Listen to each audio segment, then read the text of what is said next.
हरियाणा में लोकसभा चुनाव को लेकर प्रचार प्रसार का शोर थम चुका है। 25 मई को होने जा रहे मतदान के लिए उल्टी गिनती शुरू हो गई है। बीती शाम 5 बजे तक प्रदेश भर में ताबड़तोड़ रैलियों का दौर देखने को मिला। हिसार से बीजेपी के प्रत्याशी चौधरी रणजीत सिंह चौटाला प्रचार के अंतिम दिन काफी जोर लगाते दिखे।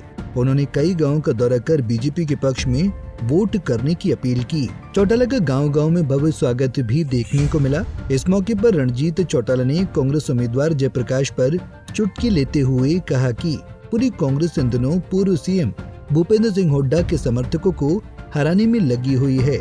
उनके सामने कोई चुनौती है, वो पिछली बार से भी ज्यादा मतों से जीत दर्ज करेंगे। सर, आज डाबड़ा गांव में आए हैं, किस तरह का स्वागत किया गया है? ट्रैक्टरों से आपको जोरदार स्वागत आप किया देखो, ट्रैक्टरों से पूरा गांव और खचाखच भरा हुआ है। इस पसीने में 47 की गर्मी में मेरी हालत देखो, आपकी देखो, लोगों का देखो, इतना पसीना, इतना होने के बाद लोगों में उत्साह है।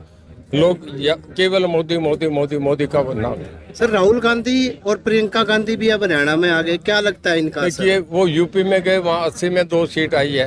देखिए, जब घर में कुछ नहीं तो बाहर कभी चौधर हुआ करती है कि उत्तर प्रदेश में हारे हैं, दोनों हार रहे हैं। अब के राहुल गांधी लड़ रहे हैं चुनाव, यूपी से हारेंगे। कल जैसे राहुल गांधी आए थे, राव दान सिंह और किरण चौधरी की आपस में नोक झोंक भी हो गई थी, तो आपस में कितनी फूट दिखी? कांग्रेस में सिर्फ फुटबॉल है, बहुत जोर से लड़ाई हो रही है। सब हुड्डा साहब के खिलाफ, पूरी कांग्रेस उसके खिलाफ है। पूरी कांग्रेस हुड्डा साहब को हराने में लग रही है। हुड्डा साहब कहते हैं हम रोहतक, सिरसा और कई सीटों पे मजबूत है।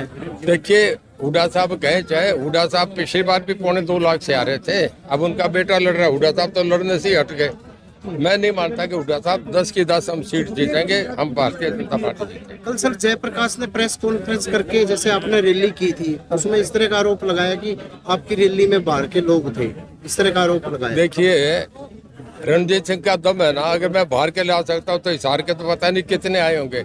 पूरा शहर भरा हुआ था, सड़क पे 47 के टेम्परेचर में कहीं जगह नहीं थी, बरामदे भरे पड़े थे, सड़कें भरी पड़ी थी, वो अपार रैली थी, 1 लाख भीड़ थी।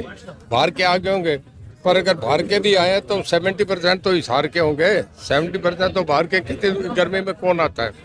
अब वो कह रहे हैं जब किसी का दम नहीं हो तो वो कहानी करेंगे। उनका मोदी साहब भी कहते हैं अपोजिशन वाले गाली निकालते हैं, इनका तो काम है ये। सर, आज चुनाव प्रचार अभियान शाम को बंद हो जाएगा, तो क्या लगता है आपको जीत का मार्जिन कितना लगता है?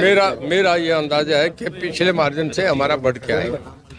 कितना सर मार्जिन आएगा? मेरा अंदाजा है कि ये 3 लाख से ऊपर जाएगा। Thank you. ठीक है जी। बता दें, पहली बार हिसार सीट जीतने वाली बीजेपी ने इस बार ताऊ देवीलाल के छोटे बेटे चौधरी रणजीत सिंह चौटाला को मैदान में उतारकर बड़ा दांव खेला है। चौटाला बीजेपी को लगातार दूसरी बार यहां जीत दिला पाते हैं या नहीं, ये 4 जून को आने वाले चुनाव नतीजे बताएंगे। हिसार से विनोद सैनी, पंजाब केसरी टीवी। हमसे जुड़े रहने के लिए हमारे YouTube चैनल को सब्सक्राइब करें और नई वीडियो की नोटिफिकेशन के लिए बेल आइकॉन को दबाएं। अगर आप ये वीडियो Facebook पर देख रहे हैं तो लाइक जरूर करें और ज्यादा से ज्यादा शेयर करें। धन्यवाद।